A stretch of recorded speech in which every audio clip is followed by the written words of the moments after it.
But it triggers me this time of year when you see all the stupid freaking posts about, the grass clippings are going to murder you and nobody pays attention and wah, wah, wah.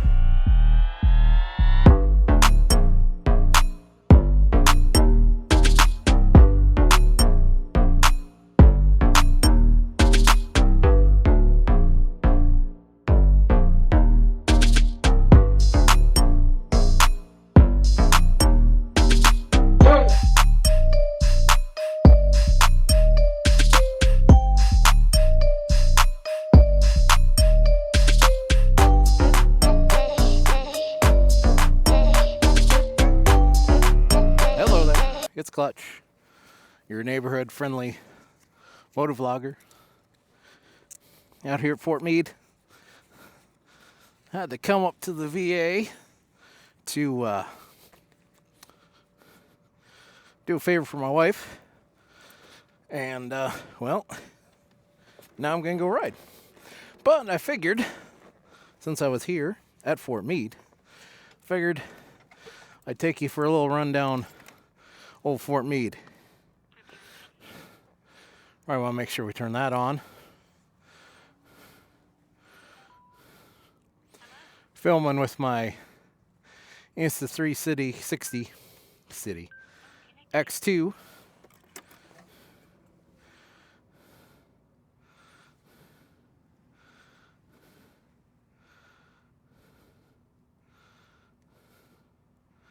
Will it connect? The fun of having a Senna. There, it connected.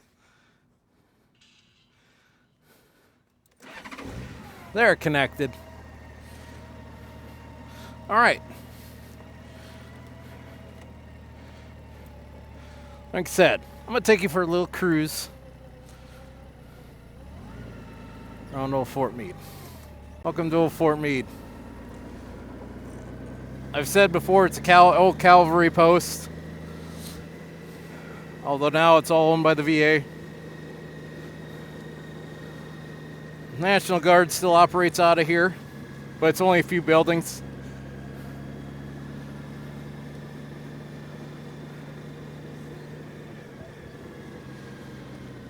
If you didn't know, this is where the national anthem started. In fact, they have a plaque for it. Got our nice little parade field out there. 7th Cav Monument. They do OCS here every summer. I used to be cadre for that before I retired. So, yeah, run around the stomping grounds here. Probably one of the most beautiful posts in the United States military. And not a lot of people get to enjoy it. They're in the military anyway.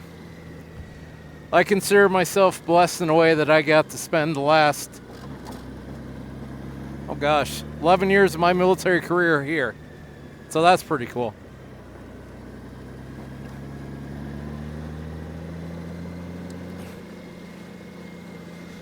But hey, here, fun fact. Today's video is not about Fort Meade.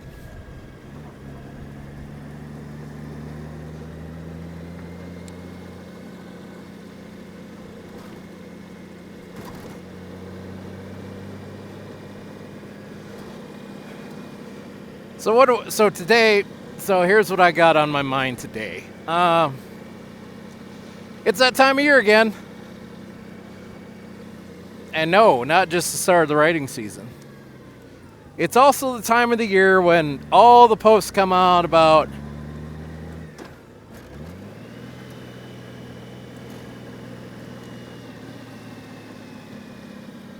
every motorcyclist is going to get murdered by someone in the car.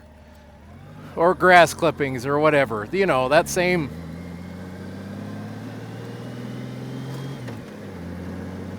thing every year. You got the post of like, instead of telling a motorcyclist it's unsafe, hang up the phone, don't text, and pay attention and give them extra space. Or the picture of the county road that's got grass clippings all over it.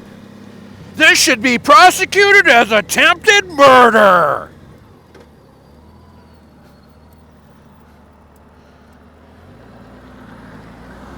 You know, those type of posts. Cancel. Which, here's the thing that really annoys me. And I'll talk to you more in a second here when we get out of the... Actually, that should work. We'll join you back in when we get back in the Sturgis here. Which, by the way, if you haven't figured it out yet, the VA is out just outside of Sturgis. If you've been here to rally, when you're on that slow 35 per hour zone that goes all the way to the Buffalo Chip, yep, that big building and post there on your right as you're coming in, that's the VA.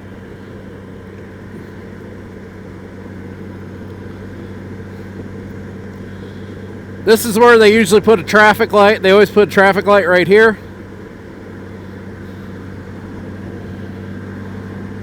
Just outside of the main city of Sturgis. Right here on the other side of the S-curves.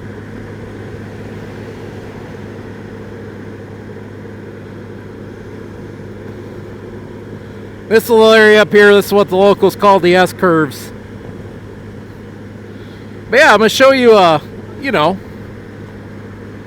an after-rally look of Main Street while we're talking about this. So yes, the subject. Here's what it is, and I know I make this video every year. If you've been here before, you know I've made this video before, and I'm about to make it again. But here's what needs to stop.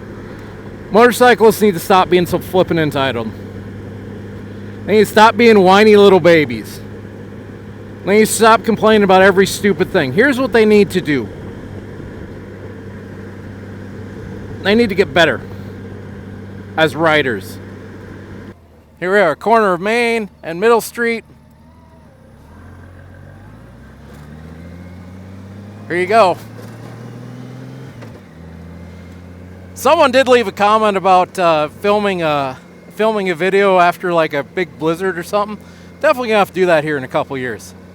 But yeah, I just wanna, I've shown a couple videos with what this looks like when no one's here, but here's just another example. So it's Monday, 12:36 in the afternoon.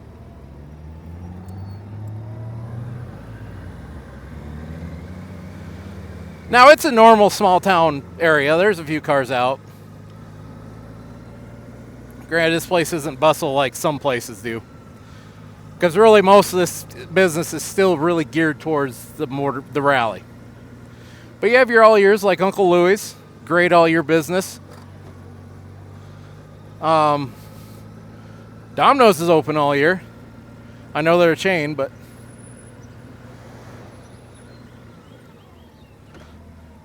and of course we got one of the flagship Dixon stores. I don't know if it is the flagship, but it's one of the big ones. It is open during the year. So there's a few things that are open around here. But you notice this compared to normal rally, it's not near as busy. Not near as busy.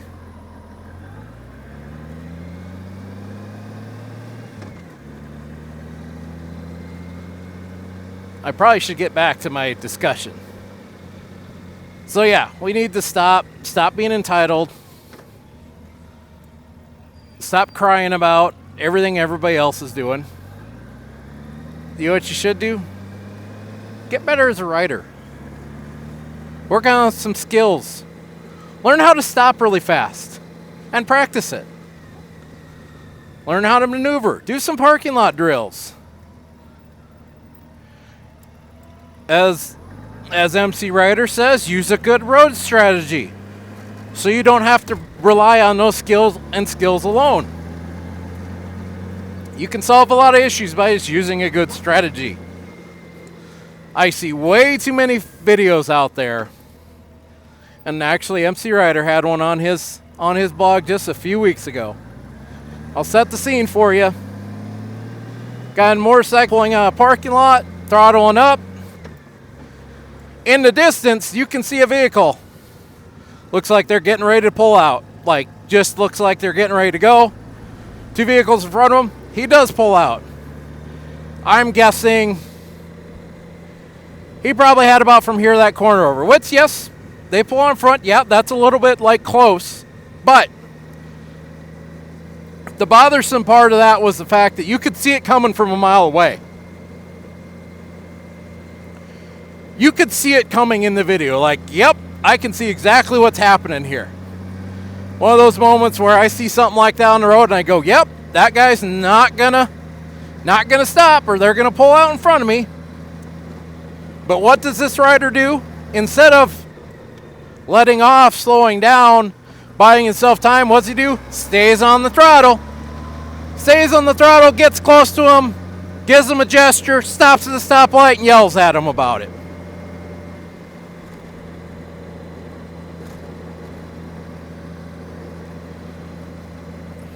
And how's that a failure of personal responsibility? Well, I will say this. It's one of those deals where self-preservation has to take over eventually, right? Like, I'm sorry, but if I see that curve up there and I see someone kind of up on it, like that car right there, they didn't stop. Could have told you they weren't going to stop. But you can see the signs. That's one of the things you need. That's where that road strategy comes in. Developing that almost sixth sense of like, yep, I see what that car's doing. They are going to pull out in front of me because I've seen it 100 times before. It's what they do. And what do you do in that situation? You don't speed up and go, well, I'm going to go teach them a lesson. No, you slow down, take your hand off the throttle, cover the brakes, assess the situation, figure out what's going on, buy yourself some time to react. And that's all on you. You. Me, the motorcyclist. That's all on the motorcyclist. Those are things you can control. But no, we have this entitled attitude about us, motorcyclists, that, you know, everybody's out to kill us and it's so dangerous for us and blah, blah, blah. And it's like, you know what? No one said you had to ride a motorcycle. No one said you had to ride one. I am on this motorcycle right now of my own free will. I'm on this motorcycle because I enjoy riding motorcycles. Enjoy the hell out of it. But I also understand it. Yes, this is not a safe form of not generally as safe of a form of transportation as a car. Because, well, let's be honest. I'm not enclosed in a roll cage and I'm not in a seatbelt. So generally, this is not as safe. But there's things you can do to mitigate some of those risks, like wearing gear. Especially a helmet. That helps. Having a good working motorcycle. Being up to date on your maintenance. Making sure your brakes work. Oh, nope, we better not. But also, making sure all your straps are strapped down. Making sure all your trunks are closed. Make sure everything's closed and good to go. Make sure your tires are in good shape. But also in that maintenance, you got to do personal maintenance too. When's the last time you did a hard stop practicing? If you can't remember, you better maybe start with that. And there's so many resources out there. They're cheap. They're easy to get. I think Moto Jitsu's app is like $3. He also does a lot of free content. He just released a video just recently where I think it's like the 5 drills you should be doing as a new motorcyclist. And it's like good stuff. Like, one drill is where you walk around your motorcycle with it upright, just keeping only one hand on it at a time. So that was pretty interesting to watch. Practicing emergency stopping, practicing weaving. All those things you should be doing as a rider to keep those skills sharp in case you need them.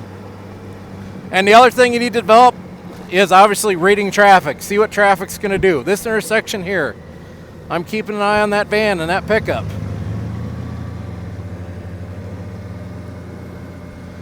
I'm kind of keeping an eye on what's going on behind me. I got an eye on this trailer too. First thing I'm looking for in the trailer is how are them tires? Because tires tend to blow out on trailers because people don't pay enough attention to their trailer tires. But either way, bottom line, you got to take some responsibility. Take some damn personal responsibility. I mean, We are in America, supposedly. The land where everybody brags and brags and brags about personal responsibility and they don't need anyone to take care of them. Although it seems like a lot of you motorcyclists do. I'm watching this Jeep right here to make sure he doesn't just pull out. It could happen. You notice I didn't just gun around that trailer? Why didn't I do that? Because I wanted to have time and space. Also, I didn't know what that vehicle behind him was going to do. That vehicle turned left. You know how many times that situation turns out and the vehicle decides to turn? And if I'd been gunning it to get by him, guess what would have happened? I would have got hit. Who's wrong in that situation? Because I don't think that's the car's fault if that happens. That's on me. That's on the motorcyclist. So damn it. And I know they say the same damn thing every freaking year. And I hate to make the same video every freaking year. But it triggers me this time of year when you see all the stupid freaking posts about, the grass clippings are going to murder you and nobody pays attention and wah, wah, wah. You know what? Here's the deal. Here's what's going to happen. You know what's going to happen? People in the country are going to mow their grass onto the highway. They're going to do it. People in cars, they're going to text and drive. They're going to freaking do it. Frankly, the only way you're going to ever get rid of texting and driving is if you make the penalties like you do for drunk driving, which they will not do. So people are going to text and drive. People are not going to pay attention. People aren't going to look where they're going. Also, people are always going to have to everybody's going to have to deal with unintentional blindness. If you don't know what that means, essentially the concept is this. When you're in your car, you're not paying attention. Your mind is subconsciously not looking for smaller targets. They're looking for stuff that's your size and bigger. They're looking for things like semis.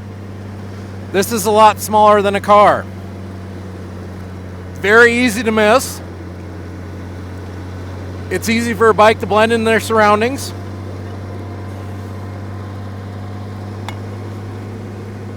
Dang. Talking too much. It's easy for them to blend in their surroundings with bikes. And also if let's say if I was flying down this road at 80 miles an hour, well, I come up a lot quicker than you expect. So you have to work with that too. But here's the thing, point of that is, that's just how it is. People are going to do that. That's just reality. People are going to tailgate. People are going to drive recklessly. People are going to cut you off. It's life. It's the world. It's how it is on the road. This is where the personal responsibility comes in. Understand that happens and actively prepare for those situations by learning how to read traffic. Taking your time to look at a vehicle that's pulled up to the stop sign and do a quick evaluation if they're going to pull out in front of you. Look at their tires. If those things start moving, guess what? They're going. Slow down. Wait. Cover your brake on intersections. Okay, I guess we're back on now. Yeah.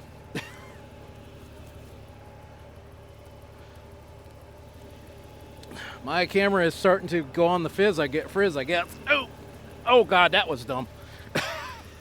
I'm trying to be serious here and I can't even get on my own bike.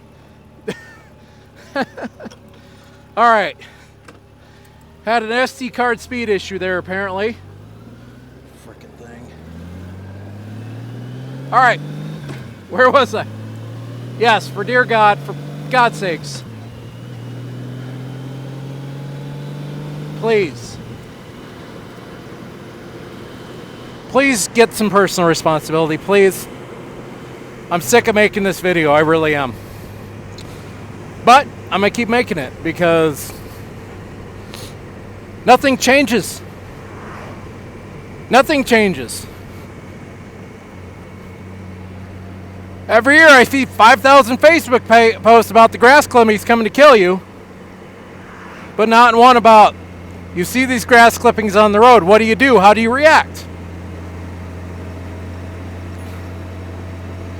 And I'm not saying that what they're doing is wrong. That's a pretty jerk move to do, as you ask me. It is. It is. It very much is. But they're going to do it. Texting and driving, another jerk move. But here's the thing I'm going to ask you. And be honest. Honestly ask yourself. When's the last time you not only texted, right? When's the last time you did something distracting with your phone? Looked something up, looked at a message, glanced at a message. Glance at your phone when you're in a car. I could be willing to bet that 99% of you probably did it today. And I'd be going out on a limb here and saying all the people that are going to leave comments saying they never do, I'll bet you 85% of you have done it within the last week. Guaranteed. Oops, said a cuss word there, but like, yeah, I just called you a liar. Guy who left that comment saying, I never do that. Bullshit. Bullshit. I say bullshit. Because I'll admit to you, I will.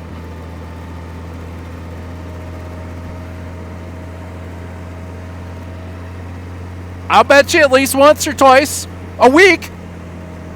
It might not necessarily be a text,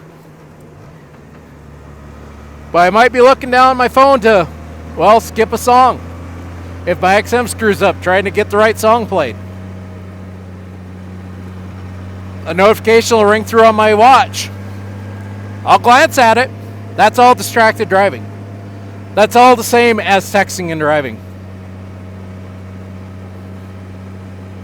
I hate when they say texting and driving. It should be, they should talk about distracted driving. Like, don't be distracted on your phone. But my PSU to my fellow motorcyclists is this. Take some goddamn personal responsibility. Take responsibility for your actions and how you prepare and how you approach riding a motorcycle.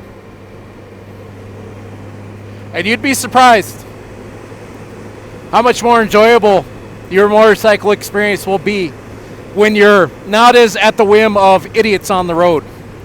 When you're at the whim of what you do on the road and how you decide how to do things on the road and how you ride. Ow, that was a bug. Thanks for ruining my message, bug. And how you ride and the decisions you make. It's you. You're the key. I'm the key. Every motorcyclist, we're the key. Let's stop being victims.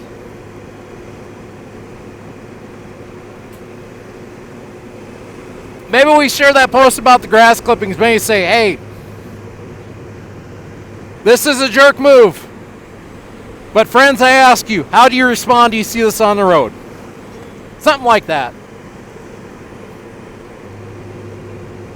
And let's have a discussion. Let's talk about it. Let's talk about how to get out of a situation like that. Let's talk about how to read traffic, how to know when a vehicle's going to pull out in front of you, stuff like that. Let's do that. Let's do that instead of sitting around like a bunch of little whiny babies blaming everybody else for our problems. Because like I said earlier, nobody's holding the gun to our head and making us ride motorcycles. Nobody. We've all decided of our own free will to ride a motorcycle. I know of many people in the most of the United States that don't ride a motorcycle out of their own free will. Because why do we do it? Because it's fun and enjoyable. Something different. Different view of the world. So like I said, I implore you, stop being a whiny little baby. Take some personal flipping responsibility. and learn to be a better rider. Please. If you do nothing else this year, work on that. And honestly, skills, if you do nothing more than just go to a parking lot and work on emergency braking every once in a while, hey, you know what? That's better than nothing. That will save your ass someday. Anyways, for the Sodak Motorcycle Blog, I'm Clutch. We make weekly motorcycle videos. They come out every Thursday, 7 p.m. Mountain Time. If you can't figure out what Mountain Time is, just peg it off Denver, Colorado. We are on the same time zone as Denver, Colorado.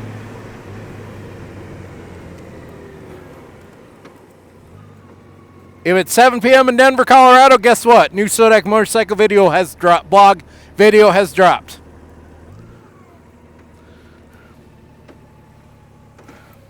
If you like this video, hit the like button. If you dislike this video, hit the dislike button. I'm guessing plenty of you will dislike this video because I had the audacity to call out people being whiny babies. Is what it is. But anyways, if you do leave a comment, I'll feature it on Comments and Beer. Additionally, though, if you want to get reply to that comment right inside the video, well, you can become a member of the Sodak Motorcycle Blog for $2.99 a month. You get priority where I apply to comments, meaning within 48 hours of you dropping your comment, I will leave a reply to it right there on the video. You don't have to wait till Comments and Beer. Also, you get a little decal by your name that says that a little Sodak Motorcycle Blog decal, cancel, that tells people, hey, they're a member of the Sodak Motorcycle Blog. Also, you get access to my videos the minute I upload them. So like in the summer, when I upload my Sturgis Rally videos in September, and they don't come out till January, you get to watch them in September when I upload them. So I'd please ask you consider that. But anyways, for the Sodak Motorcycle Blog, I'm Clutch. We'll see you later.